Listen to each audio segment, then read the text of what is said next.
Lot de Leon may kakaibang sinabi kay Jericho Rosales at sa anak na si Janine.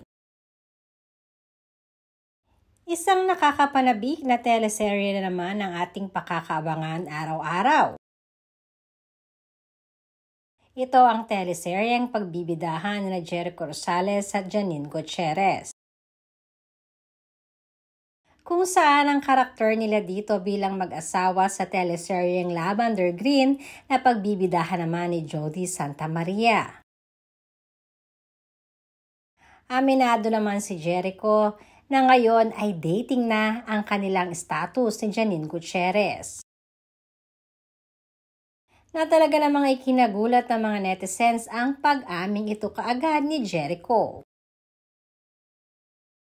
Sa naging interview nga ni Janine, mukhang kinikilig naman itong inamin na na-meet na din ang parents niya si Jericho pero hindi naman ito planado. Usap-usapan ngayon ang naging impresyon ng nanay ni Janine na si Lot de Leon sa napapabalitang relasyon ngayon ni Jericho at Janine. Ayon na din kay Lot, wala din di umano siyang tutol kung sino man ang mahal ng anak niya. Mukha naman di umanong magalang itong si Jericho at mukhang magkasundo naman sila ng kanyang anak ni si Janine, kaya wala na bang iba siyang maiko-comment pa kay Echo.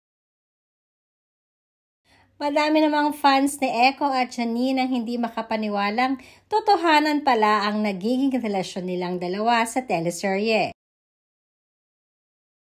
Bukod dyan ay masayang-masaya naman si Lot dahil napapasaya ni Echo si Janine Gutierrez.